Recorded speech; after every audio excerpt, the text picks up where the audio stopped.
Today, I want to talk about, I'm going to talk about the difference between problems and conflicts. And this is very important to relationships because a lot of times people mix up the two. And it's usually because someone is being incalcitrant, someone is just refusing to let go of their way, and they blow things up bigger than they need to be blown and take them out of proportion. And so, what do I mean when I say the difference between conflict and problem? Conflict, by definition, if we're dealing in the clinical sense, is when there are two things that cannot exist at the same time competing for the same space. So you have a conflict. It's like two people wanting to be in the same room, but one person wanting all the lights off and somebody wanting all the lights on. That's a conflict. They can't both have their way. And there is no compromise if that's only what they want. That's a conflict. A conflict is when two things that cannot exist at the same time are competing for the same space. And so you have to choose one. A problem is when there's an intelligent compromise available that exists that you have to choose from. So, for instance, if one person says, well, I want to go to the park today, and another person says, well, I want to go to the movie today. Well, you can get up early, go to the park for the first part of the day, go to the movie the second, or vice versa. That's not a conflict. Those two things can exist in the same space. A lot of times, we, because of our stubbornness, like I said, our incalcitrance, we turn problems into conflicts because we just want our way. And then sometimes we end up compromising ourselves and put ourselves in a position where we resent the other person because we treat conflicts like problems. So in other words, let's say there is something that I've been planning for years. And then I get with somebody and she doesn't want to go. And because I'm attempting to find a middle ground, I play down the importance of it. It's like, okay, we don't have to go. Let's do something we both want to do.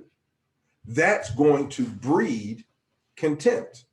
I'm going to look at her like she cost me this, not like I gave it up, but look what I had to give up for you. Look what you took from me.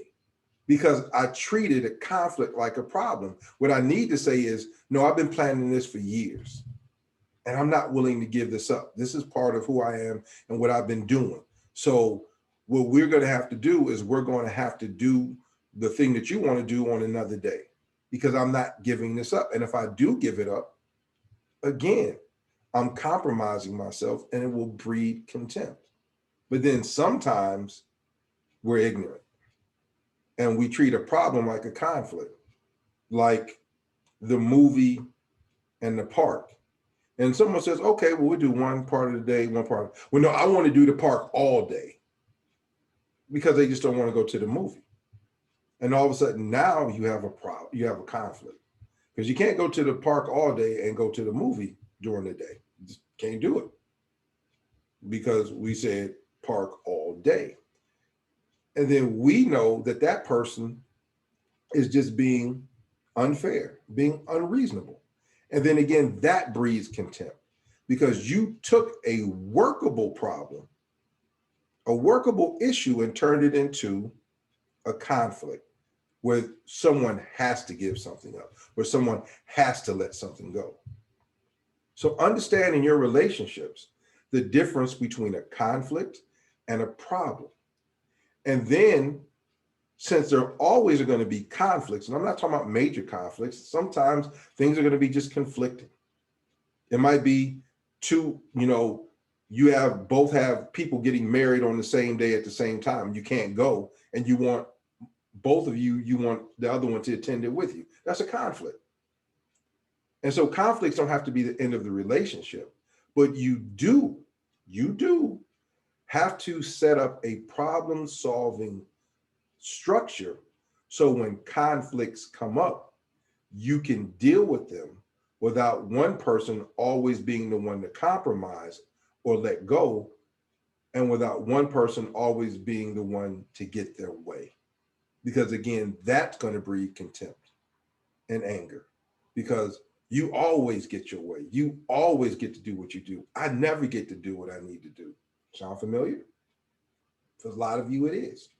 So understand, problem is something whether you have a reasonable compromise where both of you can get a little bit of something of what you want. A conflict is when there's two things competing for the same space that can't exist at the same time, or we call it dual competing activities. And in that time, that's when you use your problem solving methodology to figure out what to do where it'll be fair for both of you. But understand, if you mix up problems for conflicts and conflicts for problems, you're going to build contempt on a regular basis, and you're going to look at each other and not like each other. So understand, where there is an intelligent compromise, make it. And where there's a conflict, develop a fair way of deciding how to fix that conflict. Well, fix is not a good word. How to come to a decision about the conflict that will be fair in the long run to everybody, because initially it's not going to seem fair, but as they say, fair exchange is no robbery. So in other words, if it is a system where both of you are giving and receiving understanding in issues where there are conflicts, then both of you can feel like that there's equal sacrifice, and it won't build contempt because you understand that the other person is making the same sacrifices you are. So understand, conflict, problem. One, there's an intelligent compromise. The other, two things competing for the same space at the same time. And you have to figure a way to work it out where it's fair to each one of you in the long run. Something to think about. Take care.